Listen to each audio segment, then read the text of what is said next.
What do you think about Kim Jong Un, the current leader of North Korea? Uh, Not too much has been said about him in a lot of the news. I haven't followed him too closely. From what I'm told in like popular news sources, he's reclusive, and it sounds like their leadership suffers from a lot of the leadership that monarchies and other uh, leadership like theirs, where they promote from within and there's not a lot of meritocracy that would support strong leadership, and so their sounds like their country is not doing very well economically. Um, what is your opinion on Benito Mussolini? Mussolini was very charismatic, uh, and he rose through to power through. It sounded like what you would traditionally associate with a charismatic leader. He was not particularly effective in the long term. He he's had a number of battles that were not successful. Um, yeah. Mm-hmm. So basically, I'm going on my project. I'm looking at three big ones. Mm-hmm. I'm looking at the Kim Dynasty, which is it's stretched for a long time. I'm looking at Lenin Stalin, which was one of I would say probably the most powerful one, Mm-hmm. and the complete failure of Benito Mussolini on how when people snap, they snap. Yeah. Well, those guys, I would agree with your assessment that Stalin and the Stalin Lenin legacy had the longest. Um, they had the most success in staying in power, um, and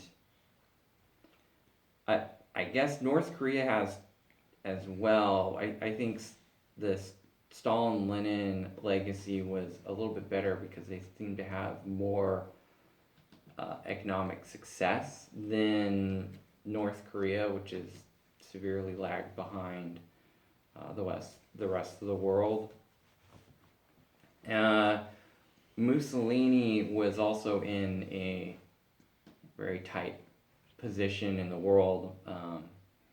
He ran with Hitler, or not ran with Hitler, but he interacted with Hitler and wasn't very successful in the long run. So, yeah, I think maybe the difference between one of the big differences between the two characters is that their sheer geographical location. North Korea and the time span in which they ruled. North Korea is sort of isolated and has sort of lucky enough to live in a time where people are more hands off, whereas during that span, World War One and World War Two, there was a lot of conflict between nations, and it's a lot more volatile. Yeah. And so basically, what you're saying is that North Korea is lucky because they're not in back in the olden days when there was a lot more conflict. Right. Yes. Would you think of the U.S. as a kind of a personality cult ever?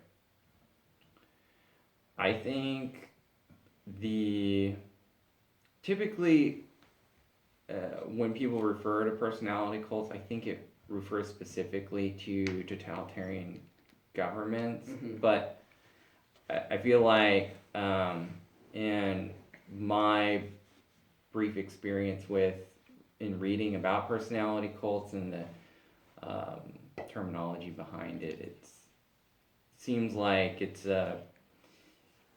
the United States could definitely have personality cults. I think that uh, sort of an innocuous use of it would be when you look at North or when you look at pop stars.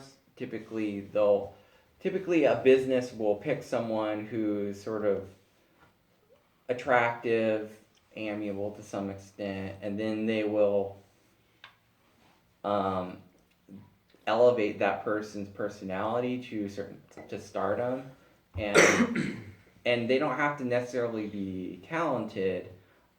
It's sort of the aura around that person that makes them what they are, and so we use it and make money off of it, and for the most part, people will enjoy it. So, but when it comes to personality to politics, same sort of things arise. Now, would we ever see the control of mass media in the way that the North Koreans did it or Stalin did it today? No, certainly not. But is it possible in the future? Well, yeah, but I mean, anything's possible, Yeah. I guess. So, what do you think will happen to North Korea if they just stay like this, like for generations? Uh, well, more than likely, well, if you look at history and how aristocracies and I'll say close knit political groups function, they don't, over the long term, tend to do well. The country already isn't functioning very well, but I could imagine that they provoke other countries and eventually fall apart. So, in the long term, it's very possible that people are just there and they're miserable and they just go on like that. Um, More than likely, they'll provoke action eventually against from a neighboring country or from the United That's States. something that's basically happening currently in the world with basically North Korea just spending on things like nukes and just mass weapons instead of helping their people, which they probably could, but they choose not to because they're so isolated. They don't want to get hurt. Well, they don't want to get hurt. They want to seem like like they're powerful. Like North Korea is like this big, and then the rest of the world's like this big, and they want to keep up with the big dogs, kind of thing. So, what do you think about that? I think North Korea, their leadership is more than likely aware that the the rest of the world is stronger militarily than they are, and but they're sort of dependent on having a show of strength and um, having a show of strength internally, in terms of what you're saying, cult of personality, and externally, because they know that should we decide to do something, that the United States or other nations or other allied nations should decide to do something, they could destroy the leadership in there. So now their focus on military, it's indicative of that kind of leadership. But with that said, the United States also spends a fair amount of its money on military, as do a lot of other countries.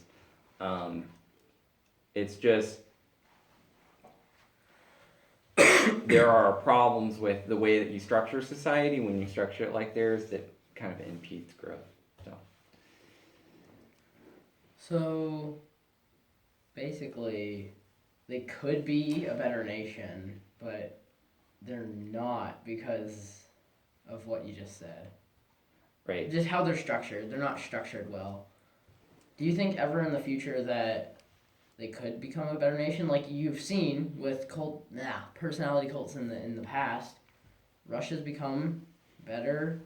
Italy's become better. So, do you think there's ever going to be hope for North Korea?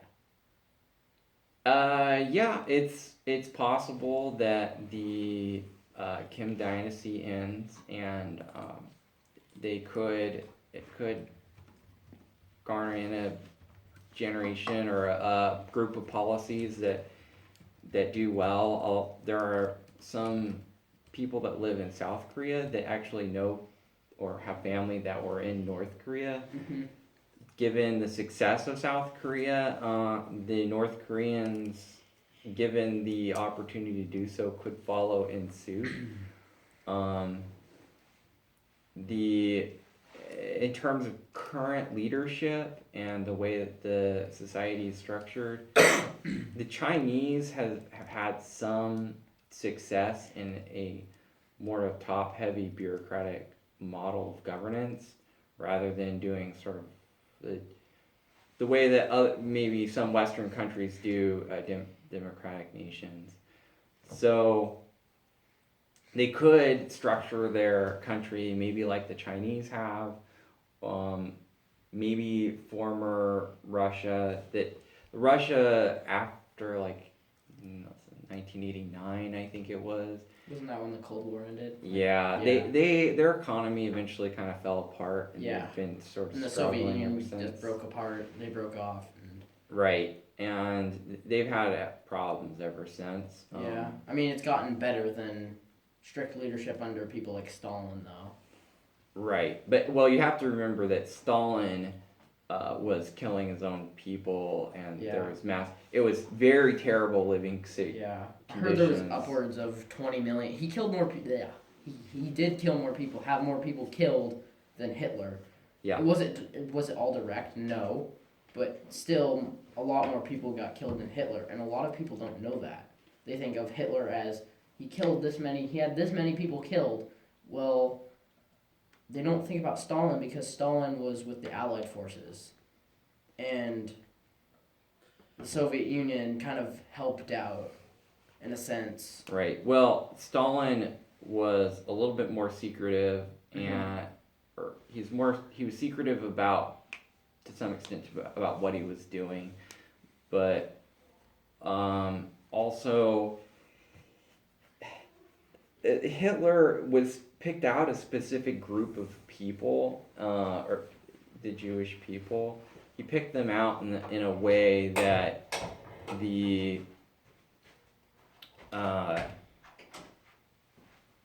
in the way that Stalin didn't. He did pick certain minorities, but Hitler's whole political agenda revolved around anti-Semitism, where Stalin's power was more dispersed. It was terror. It was more a generalized entity. So anyway,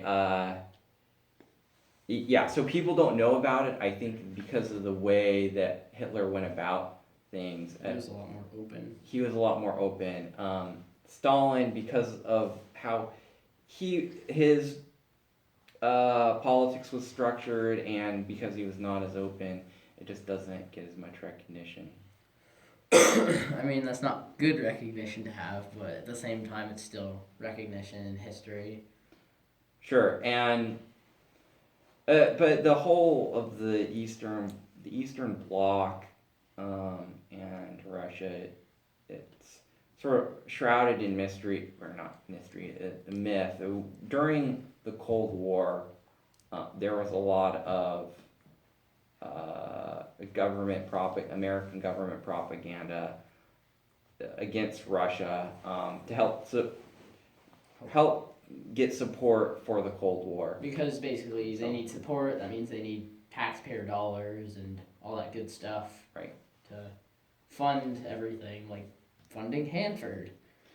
Yeah, it's it's funding Hanford, funding the CIA and the NSA and their efforts, and then